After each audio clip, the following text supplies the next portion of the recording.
From Hollywood and the four corners of the world, you ask for it. Starring Rich Little.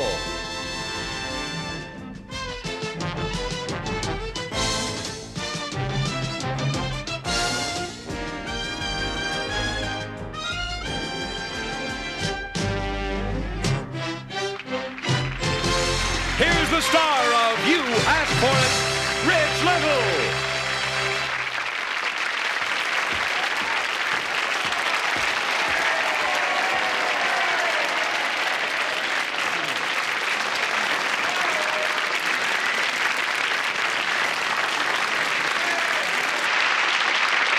Thank you, and welcome to the only show on television that brings the world into your living room just because you asked for it. Tonight, Japanese who fly like birds, the amazing Howling Dervishes of Turkey. We dare to answer the question, how hard does a housewife work? And much more. First, man faces cobra in a deadly battle of wills. Now, we've all seen pictures of snake charmers who seem to hypnotize poisonous cobras with their flutes. Have you ever wondered how they did it? Well, the first step, of course, is to catch a cobra. And that's just as dangerous as it sounds. Jack Smith describes this hazardous occupation of cobra catching and training as it takes place in Morocco. And Stephen Barna of Perth Amboy, New Jersey, you asked for it. The snake charmer is one of the main attractions in the markets of Marrakesh. So many snake charmers perform that there's always a shortage of deadly cobras to be charmed. This creates a daily market for men engaged in the dangerous and sometimes fatal business of catching cobras. Every morning, the cobra hunters go into the bush, armed only with a stick and a mattock, a type of pick.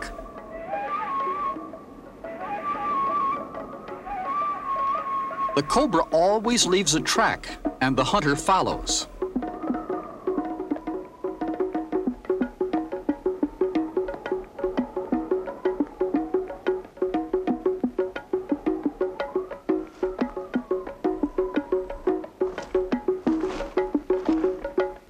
The cobra has gone underground to escape the heat of the sun. The hunter must provoke the snake to get it out into the open where he can catch it. Despite its deadly character, the cobra is a very nervous snake and will come out to investigate any disturbance near its shelter.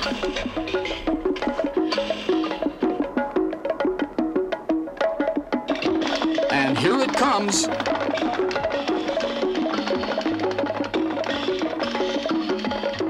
Quickly, the hunter pins the cobra to the ground so he can grab it.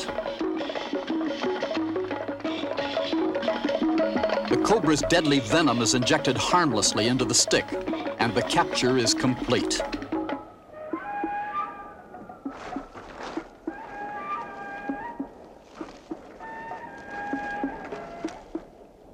A pile of dead brush is one of the cobra's favorite spots for a siesta, but the hunter has to use his pick to find this one. He even digs with his hands.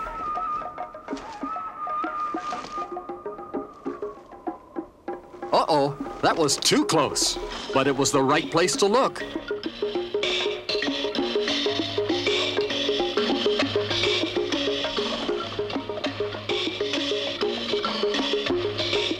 And now it's the stick again.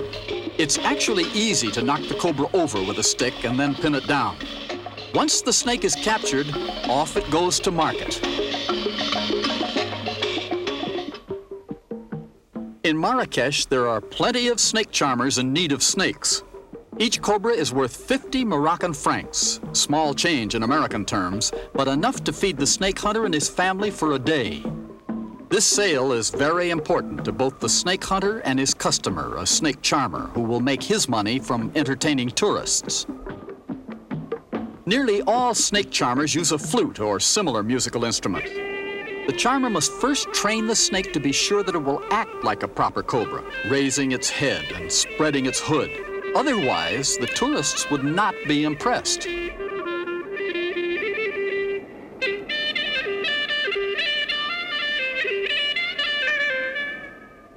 What most tourists don't know is that the music is entirely for their benefit.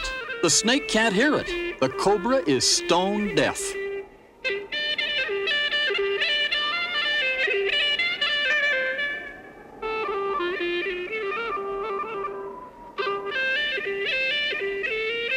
The snake is responding entirely to the rhythmic movements of the flute, trying to keep itself in striking position. Now, if the snake charmer loses his hypnotic hold over the cobra for even an instant, he could be a dead man. The cobra catchers and snake charmers of Morocco, men who live and work daily with the most dangerous serpents in the world. We've seen them because you asked for it. Snakes aren't anything to play with. Don't ever try to pick one up or capture it like you've just seen. Even professional snake handlers know these vicious reptiles would like nothing better than to bite the hand that feeds them. Coming up next, we're going to take to the air with some Japanese who fly like birds, or at least try to. We'll be back.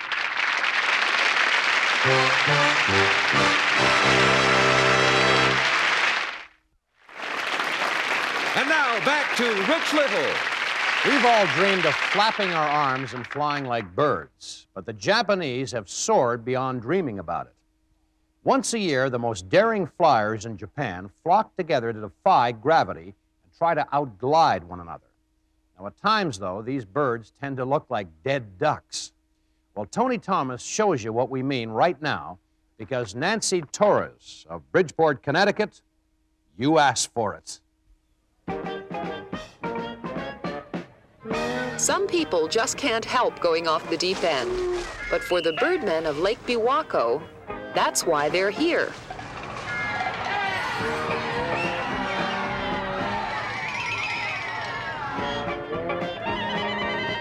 Despite their best attempts at improving on what the birds have been doing all along, most of the daredevils who leap from the tower come to an entirely predictable end.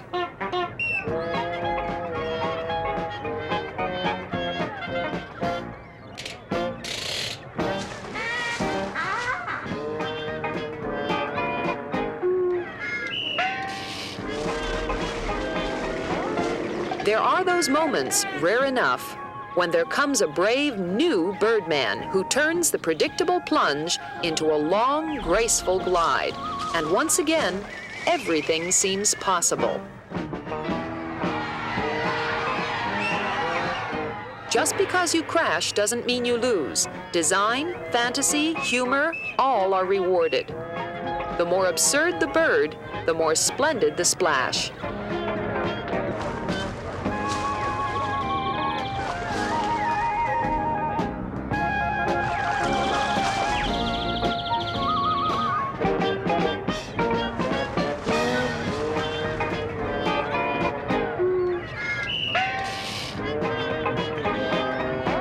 As the afternoon slips away, it appears that one hang glider buff has taken a giant step for mankind. Two others follow, but not in his giant footstep.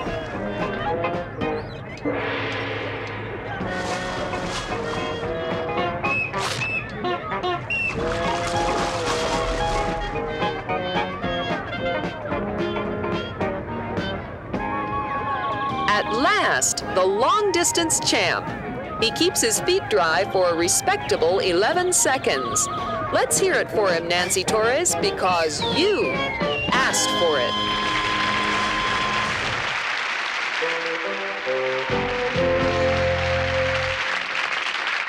You know, I think the most important thing in that contest is not being able to fly, being able to swim. And now here's Jack Smith with a goodie from the past that I'm sure is really going to hit home. A guy who really keeps his head above water, Jack Smith. Thank you, Rich. Back in the 50s, we dared to answer the question, how hard does a housewife work? Well, in answer to a viewer's request, we showed what the average American housewife did in a single day's time. And in order to compress those activities into a single segment, we took some photographic liberties. You'll see what we mean in a second when we meet our housewife, Mrs. Pettigrew of Reseda, California. An average housewife's day condensed into just 3.5 minutes. Feed him well. He has a hard day ahead.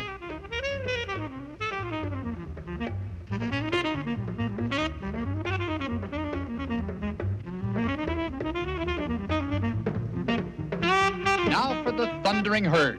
Our special camera speeds up the action. Everybody kiss Daddy. Bye. Wash the dishes.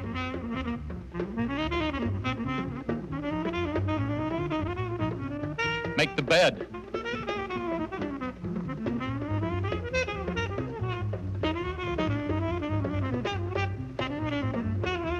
How many miles already? Wash the clothes.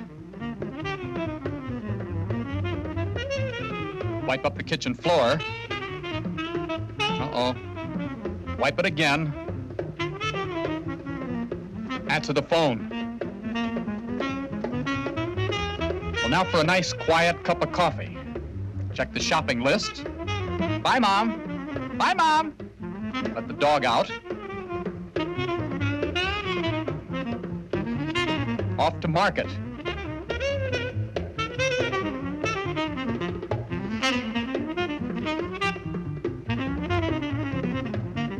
Home from market.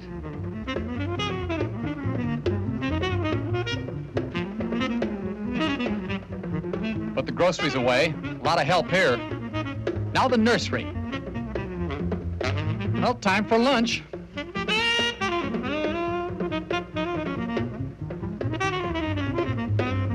Vacuum the rug.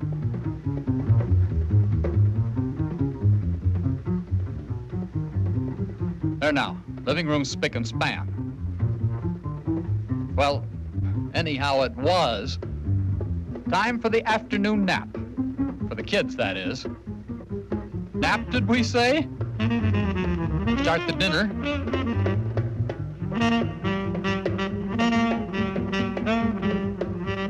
Children home from school already? Where'd the time go? Everybody up.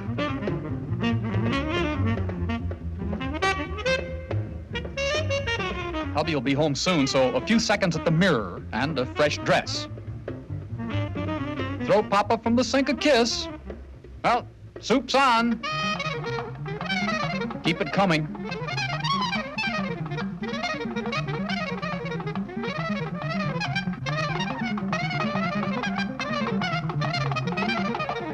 Delicious. Clear the table. Wash the dishes. Get baby ready for bed.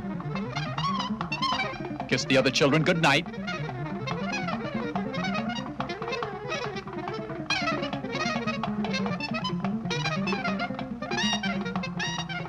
Well, now, Mrs. Pettigrew, try and rest until 6 a.m. tomorrow. You asked for it. Boy, after seeing that, I'm going to go right out and buy my wife something that'll take care of her housework. What's it going to be? Mrs. Pettigrew. What else? Coming up next, the amazing Howling Dervishes of Turkey. We shall return.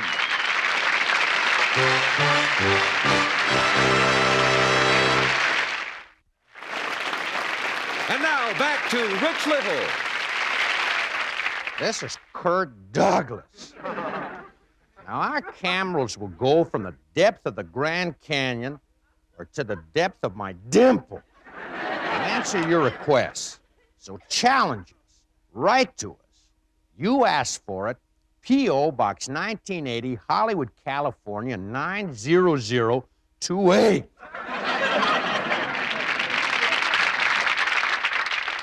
If you and I were pierced with a foot-long needle, we'd probably scream with pain. But in Turkey, a group of men who belong to a religious cult known as the Howling Dervishes do it as part of a holy ritual. Because of the hypnotized trance they go into while howling and chanting, these men feel no pain and do not bleed. Jack Smith explains this bizarre ceremony because Jose Leon of Pompano Beach, Florida, you asked for it.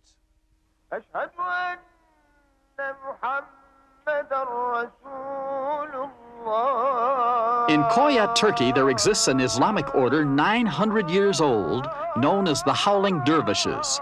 Now, to some, their unorthodox practices appear too chaotic and violent to be holy. But the dervishes see themselves as mystics who must seek God with the intensity of a lover through music, dance, and fervent prayer.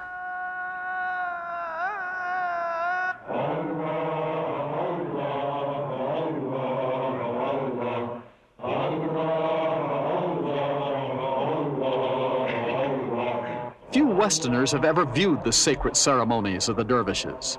Often lasting more than 3 hours, the gatherings take the form of long chanting prayers, celebrating the Islamic god Allah.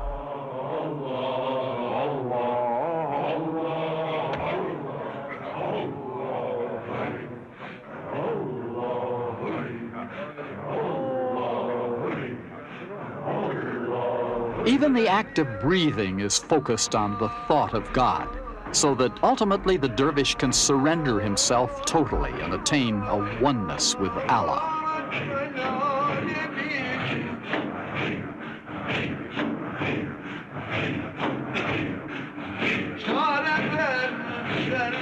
From the chant to the howl, singing for the dervishes is the language of the heart. And through repetition, one may achieve an auto-hypnotic state, which to the dervish is religious ecstasy.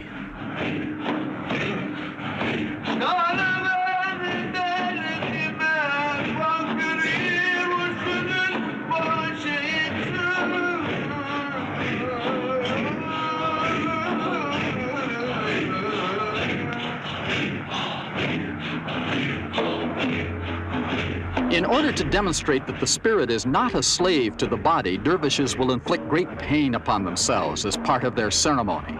They use an instrument with a needle-sharp skewer to prove their point. Its center ball is a symbol of the sun, with the outer discs representing our solar system.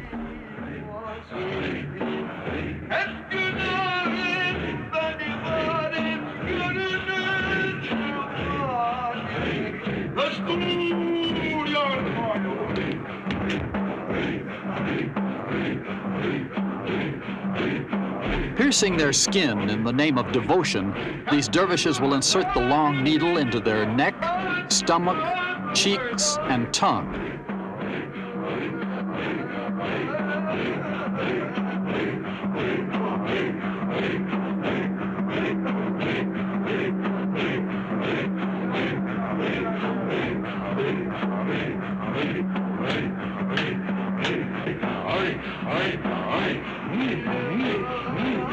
Although the skewer has been plunged clear through this man's tongue, he will suffer no permanent damage. And when the needle is withdrawn, there will be no bleeding, the wound having healed immediately.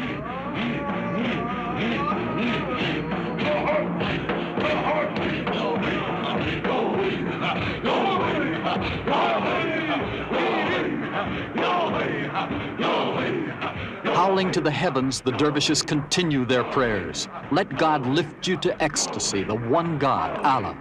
It is perhaps an ecstasy strange and foreboding, but it has survived for 900 years, just as you have seen it today, because you asked for it.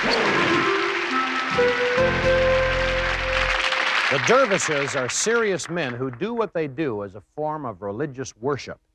To us, it may seem bizarre and strange, but to those citizens of Turkey, it's a holy experience. And we saw it because you asked for it. We'll be right back with more of You Asked For It with Rich Little.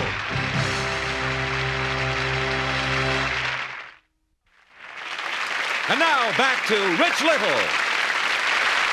Oh, we get some great letters on this show. Here's one from Richard Russell of Narragansett, Rhode Island. And he writes, Dear Rich Little, what I would like to see once and for all, live on TV, is the conclusive answer to the often asked and much debated question, does the refrigerator light really go out when you close the door? The answer will really help me sleep better at night. Thank you. Well, Richard, I tell you what, in the morning, when you open the door, if your fruits and vegetables are fresh the light was off. If, however, they looked sleepy, the light was on. Hey, come on, I'm not as dumb as I look, you know. We'll see you next time on... Good night, everybody.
This is John Harlan speaking.